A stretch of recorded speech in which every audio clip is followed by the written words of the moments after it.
Hola. We asked you guys which cuisine should we cook next. And you guys answered. Let's go. Okay. Do you know much about Spanish food? No, not really. But I know someone who does.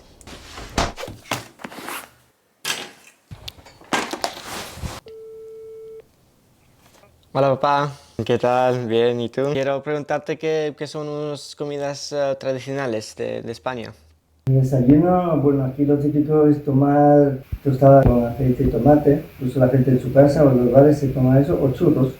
Churros, tostada con tomate. Alright, for breakfast he said we should do churros and tostada con tomates. Do you want to do churros? Yeah, sure. I'll do tostada. I started my churros straight away as it was going to take slightly longer than Yassine's toast. I mixed flour, yeast, salt and warm water together and let it rest for 1 hour so it can become nice and fluffy. Tostada con tomate just means tomato toast. Very simple. I started with grating some tomatoes, 1 clove of garlic, I then added some olive oil and salt. I cut my crusty bread into thick slices and toasted them. I added my tomato mix and that was it. First dish of the day. Breakfast. Breakfast. Tomato toast.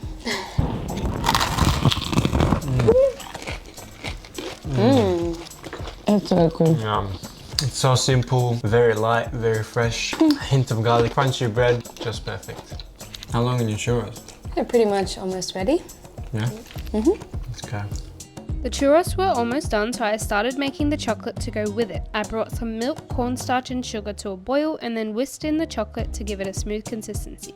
These churros are very different from the common churros we all know. However, this is apparently the closest recipe to authentic churros found in Spain. They are fried in a spiral shape and then served cut up with Spanish hot chocolate or sugar. Here's the churros. Let's try. We either dip it in the chocolate or you just dip it in some sugar. Yum. Yum. I'll stick to the sugar. I like the chocolate. That was one delicious breakfast. Next up is lunch. Let's go. Alright, for lunch we have tortilla de patatas y gazpacho. Tortilla de patatas is a Spanish omelette made with potatoes, and gazpacho is a very nice cold summery soup made with tomatoes. You can tell Spanish love tomatoes. Very straightforward. Let's get it done. I started off by slicing potatoes and onions for my omelette. I then used Spanish olive oil to fry them in it. While I was frying, I started my gazpacho, which was a lot of tomato, cucumber, garlic, olive oil, vinegar, and the bread is optional, but it helps it thicken up. I blended all that up while readjusting the seasoning, and then I fried some bread to use for garnish. I checked my potatoes and they were ready. I cracked some eggs in a bowl, added them to the potatoes, and then let them sit for 20 minutes. I then added them to the pan with olive oil on a medium-low heat. Once the bottom was cooked, I flipped it onto the plate and pushed it back onto the pan. Once that was done cooking, I put it on the plate and then lunch was ready. Lunch is ready. ¿Estás lista? Sorry. ¿Estás lista para probar? What does that mean? Para probar. Are you ready to eat? Sí, sí, sí. Gazpacho, it's an acquired taste. It's good.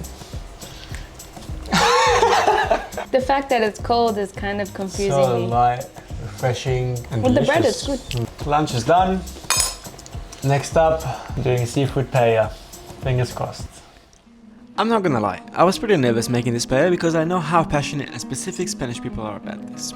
I started making a simple mussel broth, then I started peeling my prawns to make a prawn stock with some onions, carrots, and the prawn heads, which I tried to smash and extract all the flavors.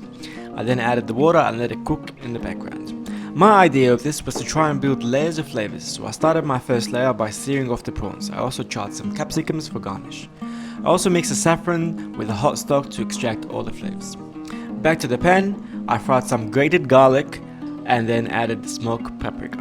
Fried that off for a bit and then added tomatoes. Told you Spanish love tomatoes. Anyways, cooked that off for a bit longer and then added my Valencian rice, in hopes that they don't destroy me in the comments. I toasted the rice for a few more minutes and then added my prawn stock, my mussel stock and my saffron infusion. Once all that was mixed, I had to follow the #1 rule with making paella. Do not stir.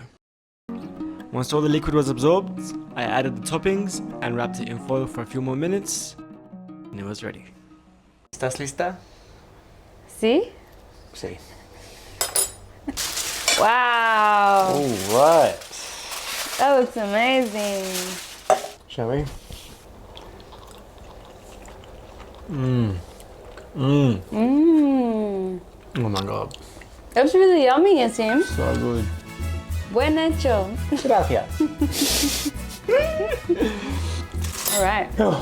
Pressure's off. Now it's all about your flan. Let's see how it turns out. Alright, so it's actually still lunchtime, but I need to get started on the dessert now so it can be ready for later. Oh, and by the way, I'm making flan. So Spanish flan is very similar to the French creme caramel, however it uses only milk instead of milk and cream. I started off by making a dry caramel and poured that into the ramekin. Then I whisked eggs and sugar together until combined and followed with the milk and vanilla. I then baked it in a water bath for about 45 minutes and refrigerated overnight. Once it was ready, flip onto a plate and serve. Last but not least, Spanish flan. let's try. Ooh, soft. Mmm. Mmm. So creamy. It is really good. Wow. It's really good. What a day. Amazing.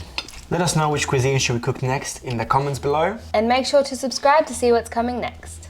Hasta luego.